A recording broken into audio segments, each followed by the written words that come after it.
Halo semuanya, perkenalkan aku Yari sebagai Ketua dan Perwakilan dari Kelompok 4 pada mata kuliah Sistem Informasi Manajemen. Pada kali ini kami akan mempresentasikan hasil dari kerja kelompok kami dengan topik Sistem Informasi Manajemen pada Bisnis E-Commerce yang akan kami presentasikan. Sebelumnya izinkan saya memperkenalkan rekan-rekan kelompok saya. Ada Cindy Wulandari, Dini Fitriani, Reksa Ananda Sufi, dan saya sendiri, Yari Aldi. Baik, langsung saja kita masuk ke penjelasan materinya. Check this out. Halo, perkenalkan nama aku Reksa. Apa itu sistem informasi? Menurut Hussein dan Wibowo, sistem informasi adalah seperangkat komponen yang saling berhubungan yang berfungsi untuk mengumpulkan, memproses, menyimpan, dan mendistribusikan informasi untuk mendukung pembuatan keputusan dan pengawasan dalam organisasi. Jadi, dapat disimpulkan, sistem informasi manajemen merupakan sebuah proses yang berkaitan dalam mengumpulkan informasi, memproses informasi, dan menyebarluaskan informasi yang dibutuhkan di dalam sebuah perusahaan. Selanjutnya ada fungsi sistem informasi manajemen. Seperti pengertian sebelumnya, dapat disimpulkan bahwa fungsi utama dari sistem informasi adalah mengumpulkan data dan menyimpan data. Selain itu, sistem informasi juga memiliki fungsi lain, yaitu sistem informasi dapat mempermudah perusahaan dalam memantau dan mengarahkan sebuah pekerjaan di dalam perusahaan. Sistem informasi dapat meningkatkan tingkat keefisienan dan keefektivitasan. Slide selanjutnya, manfaat sistem informasi manajemen.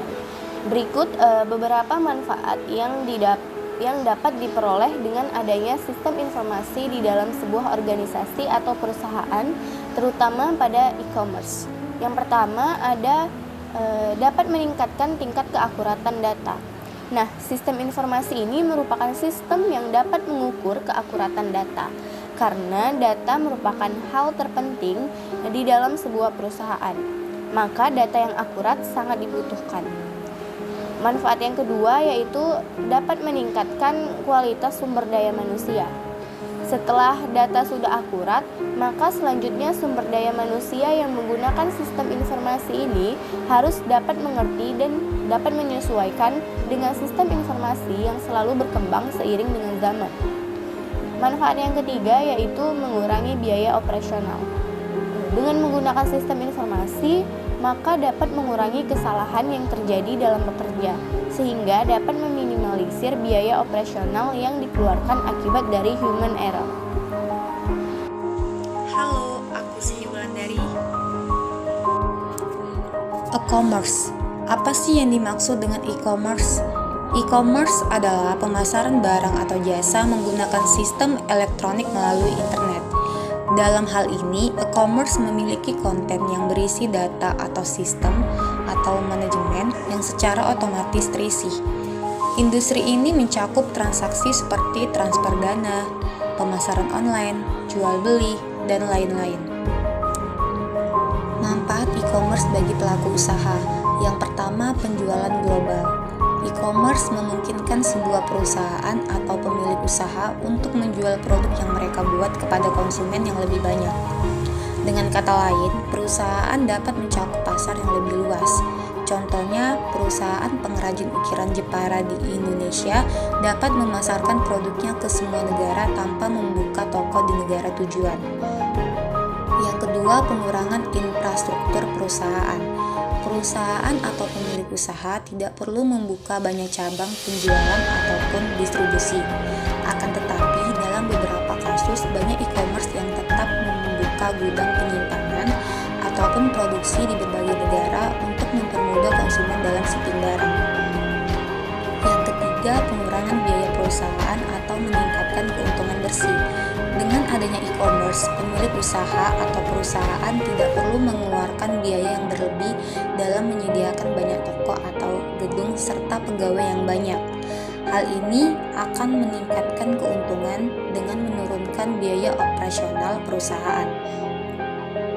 Yang keempat, pengurangan harga produk.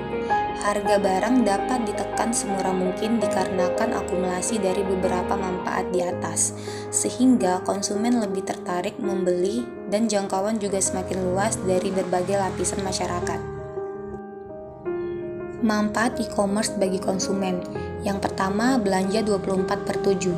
Berbeda dengan toko yang biasanya tutup pada jam malam seperti toko buku yang hanya terbuka mulai dari jam 9 pagi hingga jam 9 malam. Toko buku online dapat terbuka untuk pengecekan dan pembelian 24 jam selama 7 hari atau non-stop. Yang kedua, menghemat waktu. Tidak perlu datang ke toko dalam membeli produk langsung, cukup membuka website, barang dapat langsung dipesan, dan barang pun dapat dikirim ke alamat yang dituju. Yang ketiga, barang atau jasa semakin murah. Harga yang lebih murah juga bisa didapatkan konsumen karena perusahaan dapat memotong biaya operasional. Yang keempat, konsumen mampu membandingkan dengan lebih akurat. Dengan adanya e-commerce, khususnya berbasis online, konsumen mampu membandingkan banyak produk sekaligus, tinggal klik.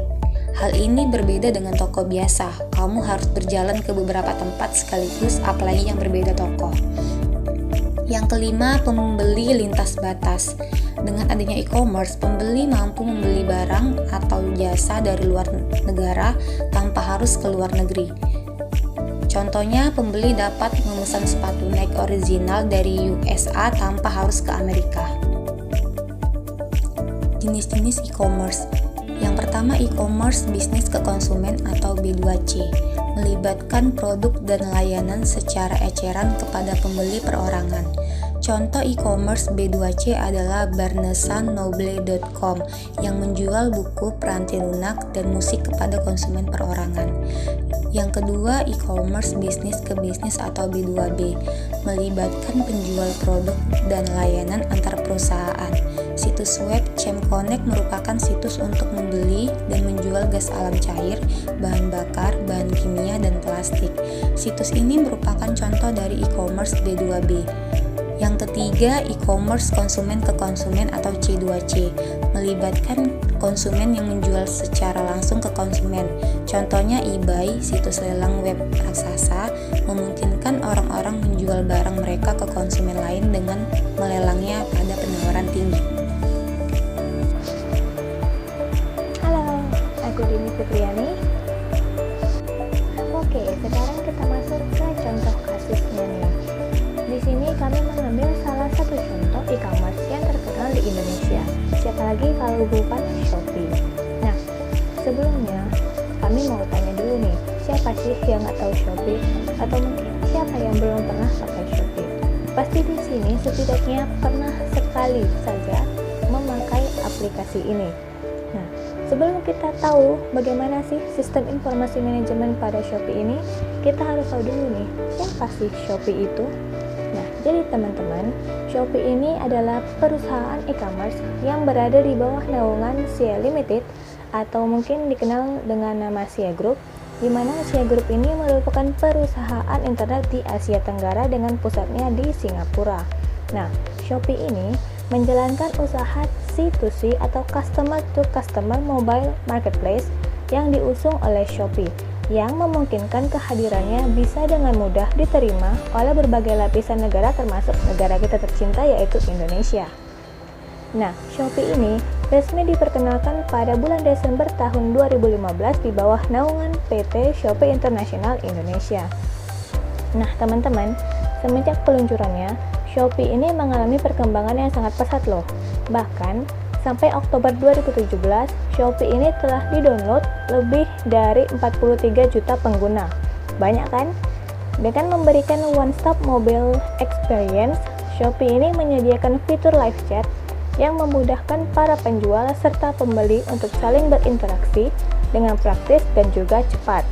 Mengusung visi menjadi C2C mobile marketplace nomor 1 di Asia Tenggara, Shopee ini berada di bawah naungan CEO Chris Feng yang merupakan lulusan terbaik asal Universitas Nasional Singapura, yang dimana akan terus berusaha untuk mewujudkan penggunanya membeli atau menjual barang melalui aplikasi yang tersedia di platform iOS serta Android. Keren banget nggak? Nah, Shopee ini dalam menjalankan bisnisnya menjadi toko online yang mengusung usaha marketplace yang dimana seluruh orang bisa menjual barang sekaligus pembeli di aplikasi Shopee. Layanan Shopee ini diperuntukkan untuk seluruh orang serta bisa diakses secara gratis. Barang yang dijual di Shopee ini pun juga beragam loh, mulai dari pakaian, alat-alat rumah tangga, voucher pulsa, dan pasti banyak lagi. Nah, fitur-fitur lainnya pada transaksi pembayarannya pun terdapat melalui contohnya seperti transfer bank, Shopee Pay, sampai koin Shopee. Nah, transaksi ini adalah pengiriman uang yang dilakukan melalui bank menggunakan via transfer. Sedangkan Shopee Pay adalah transaksi yang diadakan oleh pihak Shopee yang dimana masyarakatnya ini menerima pinjaman untuk bisa membeli barang melalui Shopee. Sedangkan koin Shopee ialah mata uang virtual resmi dari Shopee yang akan dikreditkan ke akun pengguna setiap kali berhasil berbelanja di toko Star Seller Shopee atau official shopnya. Oke, mungkin segitu aja pengenalan singkat kita mengenai Shopee. Sekarang kita masuk nih, bagaimana sih rancangan sistem informasi yang dilakukan oleh Shopee? Nah, di sini kami merangkum ada 4 rancangan sistem informasi yang digunakan oleh Shopee. Yang pertama ada TPS, lalu ada MIS, lalu ada DSS, dan yang terakhir ada EIS. Pasti itu semua kok banyak kali SSS-nya. Oke, tenang, kita bakal bahas satu persatu. Yang pertama ada TPS atau Transaction Processing System. Nah, TPS ini merupakan sistem informasi yang terkomputerisasi yang dikembangkan untuk memproses data dalam jumlah besar untuk transaksi bisnis, seperti contohnya adalah gaji. Nah, TPS ini berfungsi pada level organisasi yang memungkinkan organisasi ini mampu berinteraksi dengan lingkungan eksternalnya.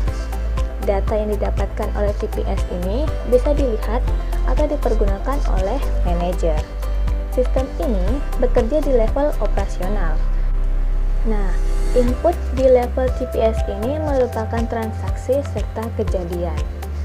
Proses pada sistem TPS ini mencakup seperti pengurutan data, melihat data, dan memperbarui data. Sedangkan output dari TPS ini adalah laporan yang detail, daftar lengkap, dan juga ringkasan. Nah, pada Shopee ini yang merupakan TPS ini yang pertama ada namanya customer service, di mana customer service ini adalah sebagai resepsionis dan sebagai customer relation officer. Yang kedua ada penjual, di mana penjual ini ikut terlibat pada proses transaksi yang ada dan juga penjual ini bisa memperbarui data dari produk-produk yang dijualnya. Yang ketiga ada pembeli, di mana pembeli ini ikut terlibat pada proses transaksi yang ada. Juga pembeli ini bisa menanyakan hal-hal terkait dengan kejadian.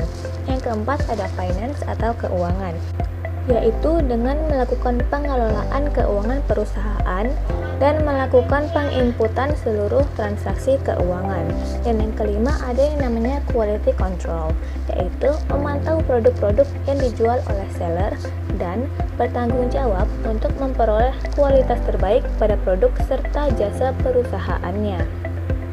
Selanjutnya ada MIS atau Management Information System, di mana MIS ini mendukung spektrum tugas-tugas organisasi yang lebih luas dari TPS, termasuk analisis keputusan serta pembuatan keputusan.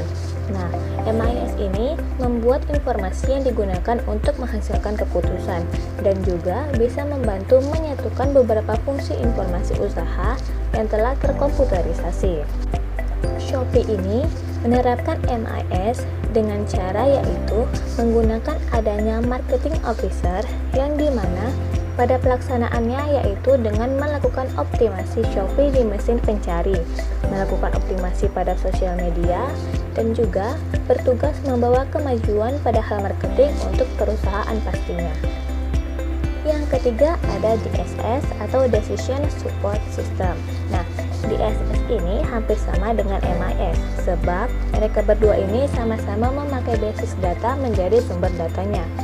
DSS ini bermula dari MIS sebab menekankan pada fungsi pendukung penghasil keputusan pada semua tahap-tahapnya, meskipun keputusan aktual tetap menjadi kewenangan eksklusif si penghasil keputusan.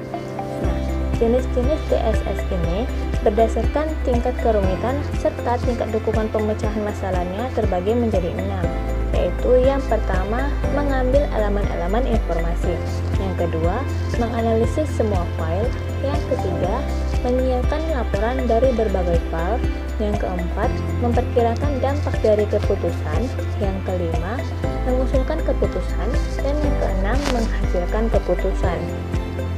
Nah, di Shopee, yang menjadi dasar DSS ini adalah di mana CMO atau Chief Marketing Officer bertugas menjadi pemimpin dari Marketing Officer, menghasilkan keputusan atau kebijakan untuk kemajuan pada bidang marketing perusahaan.